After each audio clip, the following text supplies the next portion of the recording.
তো বন্ধুরা, আজকে আমরা করতে চলেছি সেকেন্ড সামেটিভ ইভালুয়েশন 2024 এর ক্লাস 5 এর ইংলিশের প্রশ্ন এবং তার উত্তর। তো ফার্স্ট যেটা রয়েছে, দেখো একটা প্যাসেজ দেওয়া রয়েছে, read the passage carefully and answer the following questions. এই প্যাসেজটা পড়তে হবে দ্য ক্লেভার মাঙ্কি থেকে, এবং সেখান থেকে কিছু প্রশ্ন করা হয়েছে, তার যথোপযুক্ত অ্যান্সার দিতে হবে। তো আশা রাখছি এই প্যাসেজটা তোমরা পড়ে নিয়েছো। ওকে, তো জাস্ট আমরা এখানে অ্যান্সারগুলো করব এবং প্যাসেজের কোথায় রয়েছে সেখান থেকে আমরা তুলব। ওকে, সেটা দেখিয়ে দেবো। তো ফার্স্ট ওয়ান যেটা রয়েছে, দেখো যে কমপ্লিট দ্য ফলোয়িং সেন্টেন্সেস, অর্থাৎ এখানে যে এ বি সি তিনটে কোয়েশ্চেন দেওয়া রয়েছে, তার কিছু অংশ ফাঁকা রয়েছে। এই যে ফাঁকা অংশটা আমাদের উপযুক্ত যে অংশ, অর্থাৎ এই প্যাসেজ থেকে নিয়ে আমাদেরকে সেটা পূরণ করতে হবে। ওকে, তো দেখে নিই প্রথমে কি আছে, ওয়ান্স আপন এ টাইম। তো দেখো ওয়ান্স আপন এ টাইম এই ওয়ার্ডটা আমাদেরকে এই প্যাসেজের মধ্যে কোথায় আছে সেটা বার করতে হবে। ঠিক সেই জায়গায় অ্যান্সারটা রয়েছে। তার ফার্স্ট রয়েছে, দেখো যে ওয়ান্স আপন এ টাইম, অর্থাৎ এই পর্যন্ত দেওয়া রয়েছে, আমাদেরকে তুলতে হবে এই একদম ফুল স্টপ পর্যন্ত। ঠিক আছে, তাহলে এখান থেকে লিখতে হবে there lived a monkey on the bank of a river. Okay, তাহলে আমাদেরকে শূন্যস্থানে এই অংশটা লিখতে হবে। ওকে, নাম্বার টু যে রয়েছে, দেখো দেয়ার ওয়াজ hardly any other.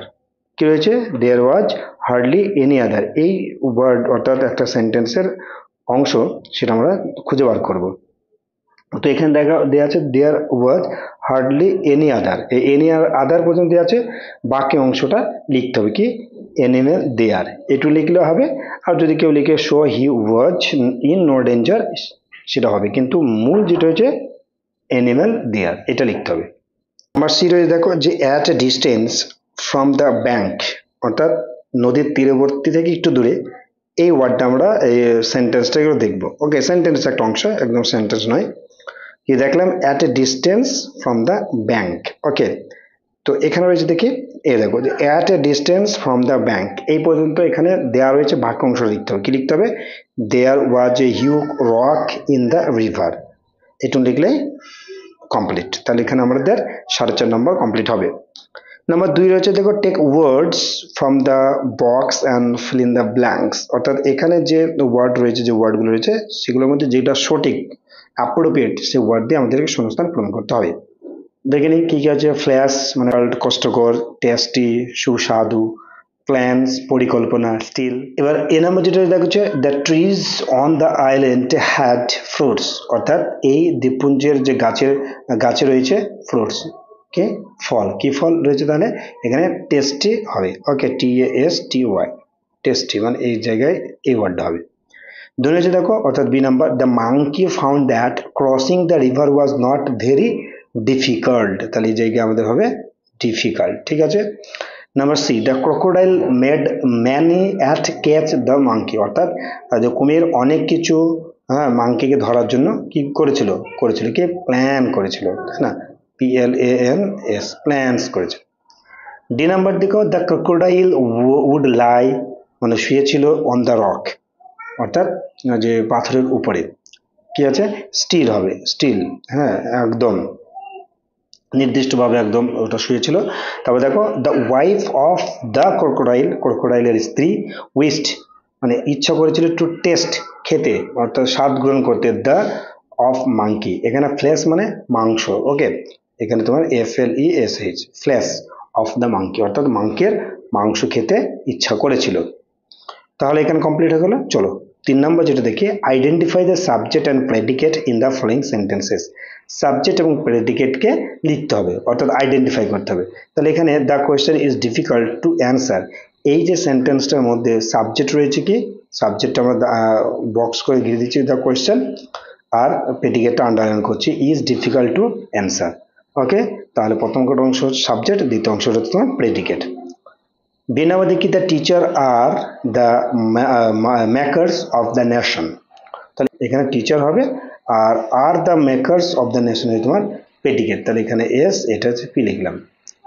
C number এসে দেখো, বৃষ্টি টিচেস ইংলিশ, তাহলে বৃষ্টি হবে তোমার সাবজেক্ট, আর টিচেস ইংলিশটা হবে তোমার প্রেডিকেট। চার নম্বর যেটা দেওয়া আছে দেখো, যে feel in the blanks with appropriate articles, একদম টেক্সট থেকে নেওয়া। কি দেওয়া আছে দেখো, তাজমহল, প্রথমে থেকে দা তাজমহল হতো, যা হোক, Taj Mahal is one of the greatest wonders of the world. তাহলে দিয়ে হলো it is a wonderful specimen of architecture. The monument like this is rare to find. I am proud to be an Indian. ওকে, তো এটা গেল আমাদের article and preposition. যেটা রয়েছে দেখো একটা রাইটিং স্কিল রয়েছে, right 5 sentences about your journey from year home to school. অর্থাৎ তোমার স্কুল থেকে তোমার বাড়ি থেকে স্কুল যাওয়ার যে জার্নি, তোমার ভ্রমণ বা যাতায়াত, এইটা সম্পর্কে 5টা বাক্য লিখতে হবে। You can use the following hints. এখানে যে হিন্টস দেওয়া আছে এইগুলা কে অনুসরণ করে। কি আছে? Distance between home and school, অর্থাৎ স্কুল এবং তোমার বাড়ির মধ্যে দূরত্ব কত। মোডস অফ ট্রাভেলিং, কিসের করে তুমি স্কুলে যাও এবং আসো। ইম্পর্টেন্ট ল্যান্ডমার্কস, যাতায়াতের ক্ষেত্রে তুমি কি গুরুত্বপূর্ণ ল্যান্ডমার্ক দেখতে পাও। Things you see in the course of your journey, অর্থাৎ যাতায়াতের সময় আর কি কি জিনিস দেখতে পাও। The most exciting part of your journey, আর এই যে জার্নির ক্ষেত্রে, যাতায়াতের ক্ষেত্রে তোমার সবথেকে গুরুত্বপূর্ণ পার্টটা কি সেই সম্পর্কে এইটার ওপর 5টা সেন্টেন্স লিখতে হবে। শুরু করে একটা টাইটেল দিবে, এখানে টাইটেল কথা বলা নেই, তবু একটা দিবে। কি লিখবে? My journey from home to school. তো ফার্স্ট এখানে লিখবে the distance between home and my school is 2 kilometre. Every day I go by tuktuk. I see the football ground when I go out for school. During our journey, I see different types of men, stalls, birds, etc. The most exciting part of my journey is to see the train pass by sitting in my car tuk-tuk. Okay. তো বন্ধুরা, যদি তোমাদের কাছে ভিডিওটি ভালো লেগে থাকে like comment, এই ধরনের আরও অ্যাক্টিভিটি টাস্ক সাবমিটিভ ইভলিউশনের কোয়েশ্চেন পেতে অবশ্যই আমাদের চ্যানেলটিকে সাবস্ক্রাইব রাখবে। ওকে, তো সকলে ভালো থাকবে, সুস্থ থাকবে।